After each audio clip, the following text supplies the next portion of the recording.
Hello, good afternoon my dear students. We are back with the news analysis. Today we shall be discussing the Hindu dated April 12. Please make sure that you do not lose the interest in reading the newspapers.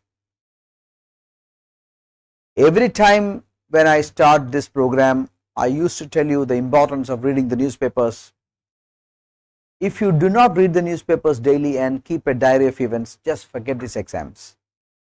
For any All India examination, general awareness with emphasis on current affairs is very important, and you all know that. I used to supplement a lot of notes through our application, but to have the best benefit of it, you have to read the newspapers. Of course, these days I have not been able to do the news analysis continuously, but I seek your pardon for that, but I shall make sure that I shall be very regular, and if I miss a day's paper, I will include the questions based on that particular paper on the next day's paper, next day's analysis. So we shall start. April 12th, Monday. Mamata provoked people, says Amit Shah. Of course, it is all politics. Calcutta, the elections are taking place in West Bengal. 2 more phases are to be completed in West Bengal. De-escalation trend positive, says China. De-escalation trend positive, says China.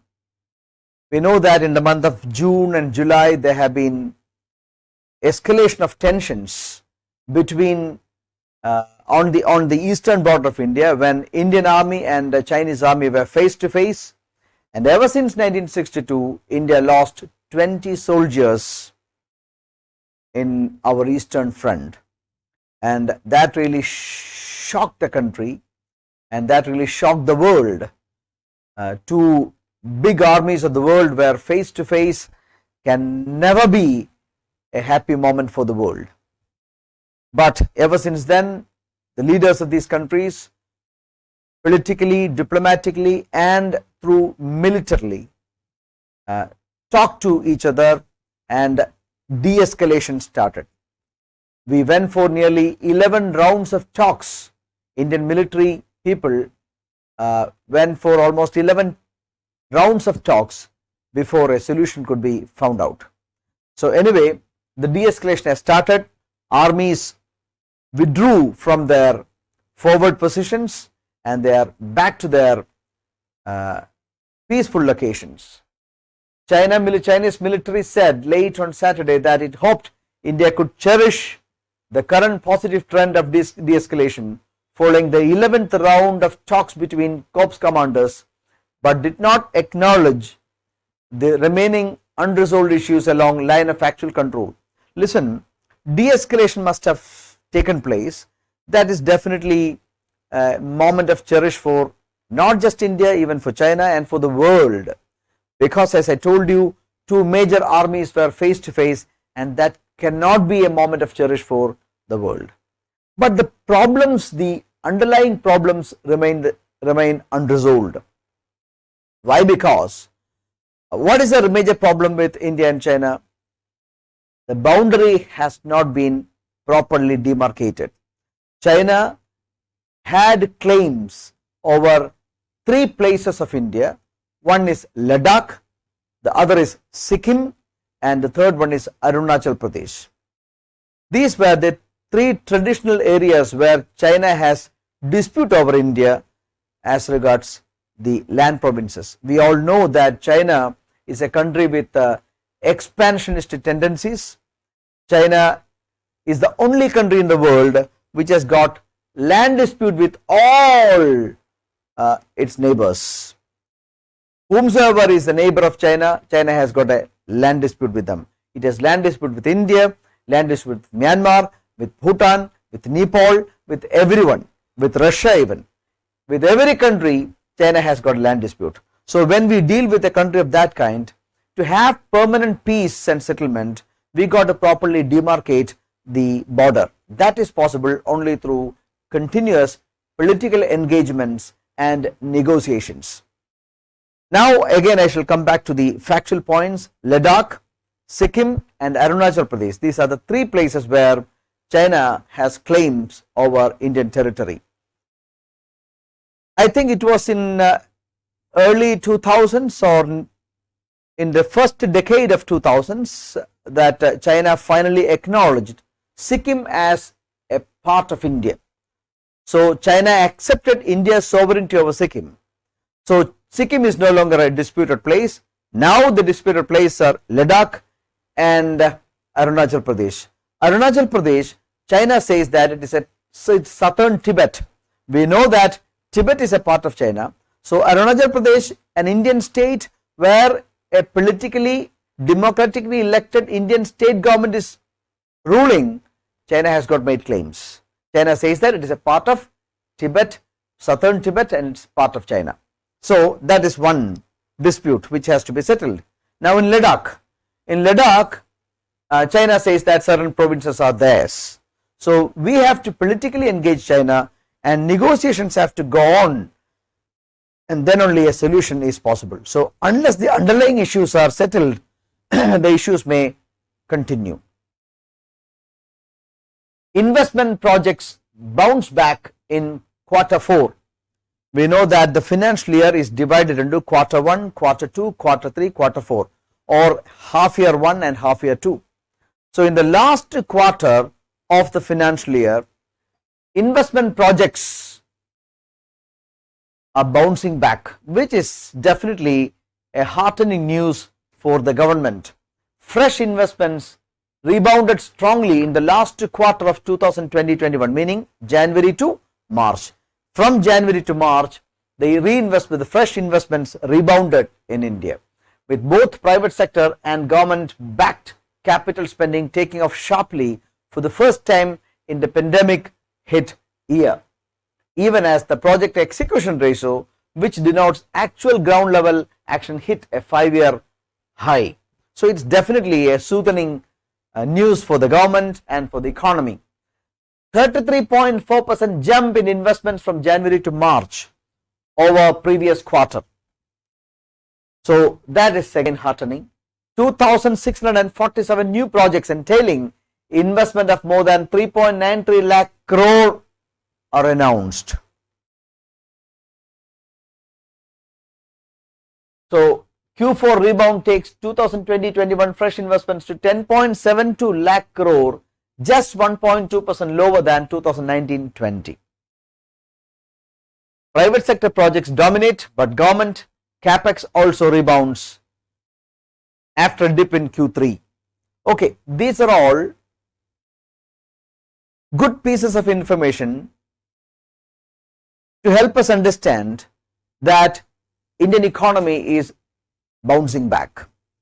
These pieces of information may not be required for your examination, but it should give us the idea that the economy is doing good and investors have got confidence in the Indian economy. That is why the investment comes. We must understand that investment always chases returns. So investments come mean that investors expect returns from the Indian market. So that is definitely a soothing thing for the government as well as the economy. Enforcing claims. This is the editorial page of the Hindu. India will have to deal with the open challenge the US has posed to its maritime claims. Listen, in the instant case, the United States 7th Fleet, US Navy's 7th Fleet strayed into Indian territorial sea of the Lakshadweep coast. Mind you, very recently US Defense Secretary made a visit to India. Just after that, US military, its 7th Fleet strayed into approximately 130 nautical miles west of Lakshadweep Islands inside India's exclusive economic zone without requesting India's prior consent. So that is the point of contention. Of course, India has diplomatically dealt with the United States of America, and it has said its apprehensions and doubts and concerns to United States, but the Hindu says that we have to deal with the open challenge that USA has posed to its maritime, to India's maritime claims. Okay. The first question, the Prime Minister has called for Tika Ulsaf. Which of the following best represents Tika Ulsaf?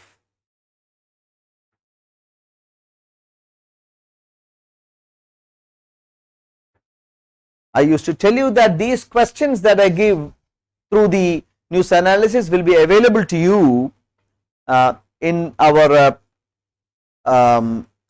daily Gyan section of our application. You may watch them continuously. Yes, of course, it is a second option. Prime Minister called for vaccination festival for 4 days starting from April 11 to April 14. So it is vaccination Ulsaf which is what he has called for, and he has called for Tika Ulsaf or vaccination Ulsaf. Good, thank you. Tika Ulsaf is start of second big war against virus, says Prime Minister Modi. Calling Tika Ulsaf vaccination festival the beginning of the second big war against COVID-19, Prime Minister Narendra Modi laid stress on social and personal hygiene. We know that we cannot go for another lockdown. Another lockdown will be disastrous and will have disastrous effects on Indian economy, the Indian corporates, the Indian trade, the Indian small businessmen. Nobody can even imagine of a second lockdown. We know that during lockdown period, economy plummeted and it contracted by 23.9%, almost 24% in the first quarter, and the subsequent quarter it's contracted by another 7.5%. Of course, the last 2 quarters economy has been back on track. That could be because of the pent up demand created in the economy during the lockdown time. Anyway, economy is slowly getting back on track, but at this point of time, again, the problem is coming back. The virus infection rate is going up. Test positive rate is going up in many states. In a few states, nearly 3 or 4 states account for almost 75% of the total new fresh infections. That is quite alarming. And of course, the reckless election campaigns also have contributed to the increase in number of cases in states like Kerala and Tamil Nadu. Centre bans export of Remdesivir. Centre has prohibited the exports of Remdesivir injection and Remdesivir active pharmaceutical ingredients AIP, stating that there was a sudden spike in demand for drug used in COVID-19 treatment. Remdesivir is the only drug that is used to cure infections like COVID. India is witnessing a recent surge in COVID-19 cases, and there is a potential of further increase in demand for injection Remdesivir in coming days. That is the reason why the government has banned export. This ban is done to improve the domestic availability of vaccine. Ukraine says 1 soldier killed amid tensions on Russian border. Ukraine is one of the former Soviet republics. We know that I used to tell you in this program before that Soviet Union got disintegrated in the late 1980s and Soviet Union got disintegrated into 15 republics. Ukraine is one of such republics. Ukraine has a border with Russia, and there is land dispute, border dispute between Russia and Ukraine expects and is concerned that a Russian army may try to invade Ukraine. America has warned Russia for any kind of misadventure, but Russian army, as in the case of Chinese army, is always unpredictable. My dear students, we have a very short program today. So I shall come back again tomorrow with another program. We shall be discussing April 13 newspaper, and I assure you that I shall include all the questions that I missed out in the last few days of my absence. So thank you very much. At 3 o'clock we shall meet again with another program. Till then, goodbye.